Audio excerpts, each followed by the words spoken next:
Maraming salamat po, lalong-lalo na po sa mga nakakapanood ng video ito. Maraming salamat po dahil binigyan mo ng pagkakataon ng sarili mo para tingnan ang napakagandang opportunity. Dalawa lang po pag-uusapan mo natin. Una, pag-uusapan mo natin magandang produkto. Pangalawa, pag-uusapan natin magandang negosyo. Pero siguro mas maganda pag-uusapan muna natin yung magandang produkto dahil naniniwala po ako pag maganda ang produkto, maganda ang negosyo. Pag maganda ang negosyo, maganda ang produkto. Ang maganda po dito sa product na pag-uusapan natin, ang involved health. Kung tatanungin ko po kayo, maganda bang negosyong health? Kung iisipin mo, magandang negosyong health. Pero at the back of your mind, hindi ka sigurado kung magandang health. Sige, tingnan natin. Kung tatanungin ko po kayo, importante ba sa tao ang health? O sobrang importante? Alam mo kung bakit ko tinanong yan? Simple. Pag tinanggal ko ang tao, may health.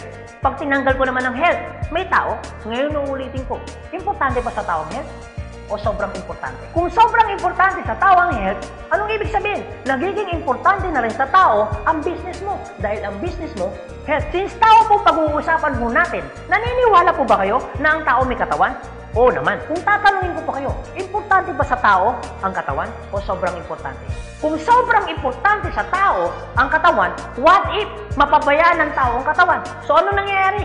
Nagkakasakit. Pag nagkakasakit ang tao, anong ginagawa? Nagpapadoktor, nagpapacheck up, nagpapagamot. Kung nagpapagamot ang tao, anong binibili? Siyempre, gamot. Ang gamot, gastos hindi. Siyempre, gastos. Pag hindi mo ginastusan, anong mangyayari sa sakit? Siyempre, lalala. Pag lumala ang sakit, anong mangyayari sa katawan? Siyempre, manghihina. Pag nanghina ang katawan, akala ng iba, katawan lang ang nagkakaproblema. Pero hindi na alam, apektado ang trabaho. Pag apektado ang trabaho, apektado ang kita. Pag apektado ang kita, ang pinaka-naapektuhan sa lahat, yung pamilya. Ang pinaka-malupit na naapektuhan pa sa tao, yung pangarap mo. Sabi daw nila, madali raw kitain ng pera pag masipag at matyaga. Opo, tama po. Madaling kitain ng pera basta masipag, matyaga. Pero ito naman sasabihin ko sa'yo, the moment na magkasakit ka, madali rin ubusin ng sakit ang pera mo. Lagi ko po ito sinasabi, anin mo ang limpak-limpak mong salapi kung punong-puno ka naman ng sakit. At ang pinakamahirap po dyan, wala na nga pera, mahirap na nga, may sakit pa. Yun ang masakit. Since present ang sakit, ano ngayon ang gagawin mo para hindi magkasakit? Simple, wala ka ng choice. Uulitin ko, wala ka ng choice. Kailangan mo nang uminom ng food supplement. Alam kung bakit? Marami ng kumpanya ng tayo. Marami ng pharmaceutical ng tayo. At hindi naman nila i-inventoyin ang mga produktong yan kung hindi kailangan. Bakit? Kasi kailangan mo na talaga. Ngayon, pwede mo sabihin sa akin, teka lang Anthony, food supplement? Gastos yan eh. Opo, gastos nga ang food supplement. Pero ito naman sasabihin ko sa'yo, di bali nang gumastos ako, at least healthy naman ako. Bakit? Pag nakakasakit ka ba, ano bang ininom mo? Di ba gamot? O tanong, gastos hindi. Di ba gastos? Kung ikaw tatanungin ko, anong gusto mo? Gumagastos ka na healthy ka? O gumagastos ka, may sakit ka? Parehas na gastos. Ang malupit mo niyan, every time na gumagastos ka, may sakit ka pa. Komportable ang katawan? Siyempre hindi. Sabihin na natin gumagastos ka dito, at least healthy ka naman. Ang pinakamaganda sa lahat, bukod sa healthy ka na, business mo pa.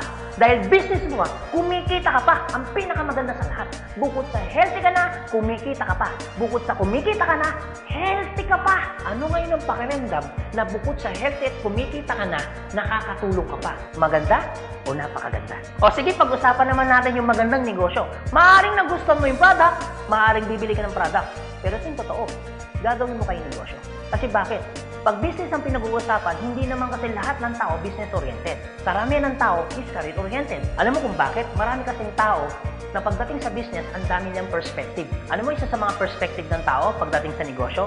Una, wala akong pera. Pwede mong sabihin sa akin, teka lang Anthony, wala naman akong pera. Kanina, nung pinapanood mong video nito, wala kang problema.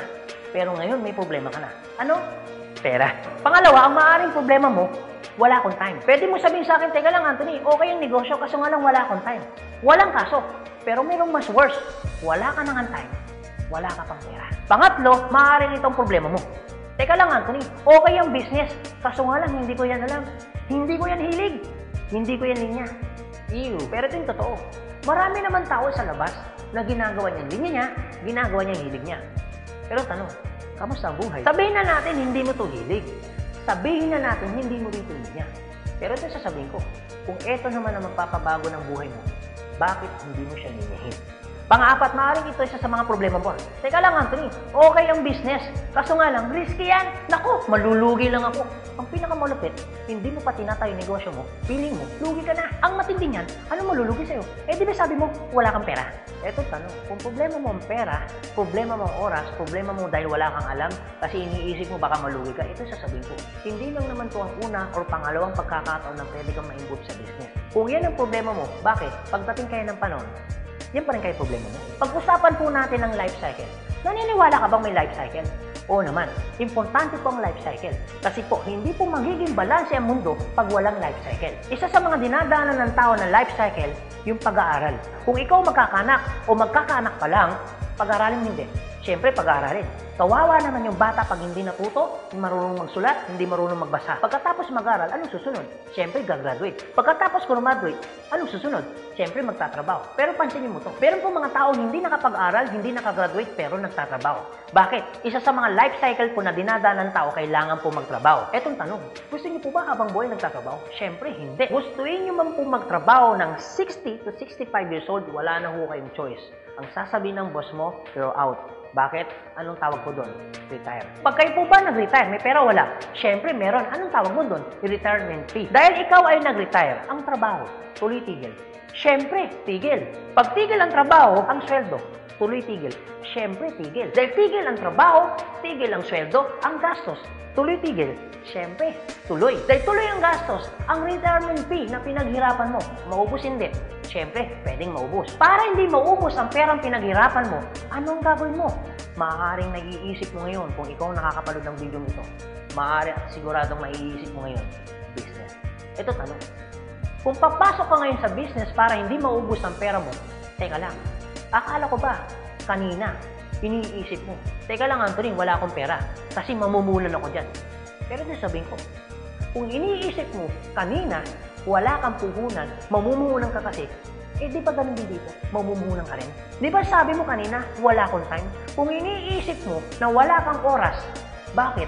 Pagtungtong mo ng 60, 65, may oras ka ba ba? Sabi mo kanina, wala kang alam. Pero tanong, bakit pagtungtong mo ng 60, may alam ka? Buong buhay mo nagtrabaho, hindi nag-business. Dahil wala kang alam sa business, anong mangyayari sa pera mo? Siyempre, mauubos. Anong sense, nagtrabaho mo ng buong buhay mo, papasok ka sa business, dahil wala kang alam sa business, ang perang pinaghirapan mo, mauubos lang. Kaya marami pong mga tao nagre-retire, pumapasok sa business, still broke pa rin. Alam kung bakit? Kasi wala silang alam sa business. Kung ikaw ang nakakapanood ng video nito, huwag po kayo mag-alala. Kasi bakit? Later pa naman yan. Pero kung tatanungin kita, kung papasok ka lang naman pala sa business, anong gusto mo? Ngayon o later? Alam mo kung bakit ngayon? Simple. Pag ngayon mo ba inaral ang business, ngayon ka nag-decision mag-business, ngayon mo ginawa ang business, ngayon mo matututunan? Yes. Ngayon ka rin kikita? Yes. Pero pag later ka nag-decision mag-business, later mo ginawa ang mag-business, later ka pumasok mag-business, later mo inaral ang business, later mo matututunan? Yes. Later ka rin kikita? Yes. Kung papasok ka sa business, anong gusto mo? Ngayon o later? O sige Anthony, nagustuhan ko yung magandang negosyo, nagustuhan ko rin yung magandang produkto. Pero ito tanong, paano ko siya umpisan? Anong gagawin ko? Paano ako magiging membro ng AIM Global? Ganito po kasi yan. Una po, kailangan nyo pong bumili ng global package. Tanong, magkano naman ang global package? Ang global package po ay 7,980 pesos. Pero teka lang Anthony, mukhang yata ang laki. Opo, malaki po siya kung gastos. Malaki din po siya kung wala kang pera. Pero teka lang, kung negosyo ang pag-uusapan natin, 7,980, malaki o maliit? Alam niyo po, sobrang liit lang po niyan. Maaari pong malaki po ang 7,980 pesos kung hindi mo makikita yung value ng pera mo. So kung gusto ko po mangyari, ipakita ko po sa inyo kung anong value ng 7,980 pesos mo. Una, magkakaroon ka ng product na worth 6,000 pesos. Pangalawa, magkakaroon po kayo ng insurance. Meron po kami tinatawag na personal accident insurance na 200,000, unprovoked murder and assault na 50,000 pesos, 10,000 pesos medical reimbursement. Hindi lang yan, meron pa kami tinatawag na burial assistance na 10,000 pesos. Pangatlo, magkakaroon ka pa ng discount from 25% up to 50%. lifetime discount. Pang-apat, magkakaroon ka naman ng business kit, brochure, CD na kung saan magagamit mo sa pagninegosyo mo. Pang-lima, magkakaroon po kayo na tinatawag mo namin free medical check-up. CBC, urinalysis, fecalysis, chest x-ray, dental, lahat ng yan kasama po doon sa free medical check-up. Pang-anim, magkakaroon po kayo ng ATM, BDO at China Trust. I suggest po, kung ikaw ngayon ay nasa abroad, mas maganda pong kunin ninyo ang China Trust. Alam niyo kung bakit? This is an international debit card na kung saan po, mawi-withdraw ninyo ang pera ninyo na kahit saang bansa. Kung hindi naman po kayo mag-abroad, pwede po kayong kumuha ng BDO. At hindi lang yan, pang-pito, magkakaroon po kayo ng tinatawag ho naming web page. So ano pong advantage ng web page ho natin? Magkakaroon ho kayo ng DTC, Distributor Tracking Center, na kung saan mamomonitor nyo lahat ng transaction na nangyayari po sa business ninyo. At hindi lang yan, ang pinakamaganda, yung pang-walo. Meron po kami tinatawag na scholarship program. So ibig sabihin, pag naging member ka ng AIM Global, automatic bibigyan ho namin kayo ng scholarship certificate. So ang maganda po doon, sa scholarship po natin, transferable. Ibig sabihin, kung ikaw yung member, siya hindi member, kahit hindi mo kakilala, pwede niyo po itong i-transfer. At hindi lang ho yan. Ang maganda po sa scholarship po natin, ito po ay wala pong expiration. Kung ngayon ka ng member, bukas o bukas makalawa o 2 to 3 years from now, saka mo palang ginamit yung scholarship po namin o yung certificate po namin, hindi po siya may expire. Pwede nyo pa rin siyang gamitin. Ang maganda po dun sa scholar certificate po namin, wala ho tayong quota. No hidden agenda. Na pag yung bata po in-enroll mo na, hindi ho kayo obligado na gawin yung negosyo. Nasa sa inyo na lang po kung gagawin yung negosyo, hindi. Basta yung anak niyo po, tuloy-tuloy po yan sa pag-aaral. So wala ho tayong hidden agenda, no quota. Kahit hindi ho kayo bumili ng product, kahit hindi ho kayo mag-imbita ng tao, kahit hindi nyo po ito gawin. No obligation, no commitment. No hidden agenda. Yan po yung kabuuan ng global package ho natin doon sa perang binitawan mo na 7,980 pesos. Ang tanong, maganda po ba o napakaganda? Sulit o sulit na sulit? Okay, sige, ganito Anthony.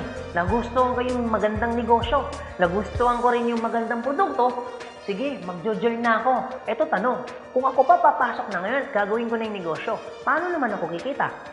Ganito po yan. Una, kikita po kayo sa tinatawag naming retailing. Sa retailing naman po, from 25% up to 50%, kikita ka. Kung hilig mong magbenta, aba, bagay na bagay ka dito. Kung hindi ka naman mahilig magbenta, wala din pong kaso. Pangalawa, eto po maganda. Meron po kami tinatawag na binary income. Sa binary income, dalawa pwede nyo pong pagkakitaan. Una, pwede ho kayong kumita sa tinatawag namin direct referral bonus. Magkano direct referral bonus? 500 pesos. At pangalawa, pwede naman kayo kumita sa tinatawag namin match sales bonus o madalas ang tawag ho namin dyan, pairing bonus. Magkano naman ang pairing bonus? 1,500 pesos. O sige Anthony, mukhang maganda yung binary income na yan.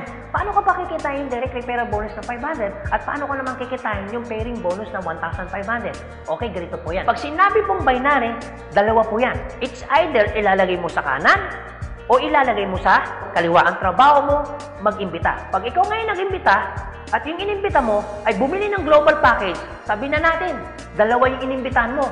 Yung isa, inimbitahan mo, nilagay mo sa kanan. Yung isa naman, inimbitahan mo, nilagay mo naman sa kaliwa. Pagbili ni A, automatic, meron kang tinatawag na direct referral. Pagbili naman ni B, automatic, may kikitain ka naman na direct referral na 500 pesos. At hindi lang yan, meron ka pang bonus. Pag may pumasok sa kanan mo at may pumasok sa kaliwa mo, automatic, magpipair po siya. Magkano pong pairing bonus? 1,500 pesos. Basta ang usapan po, every time may papasok sa kaliwa, every time may papasok sa kanan, automatic po, pairing 1,500. Sa tingin mo ba, si A, meron din bang kaliwa? Meron din kanan? Si B, meron din bang kaliwa? Meron din bang kanan? Sa tingin mo ba, ikaw pa ba ang nag-imbita dun sa inimbita ni A and B? Siyempre, hindi na. Eto maganda.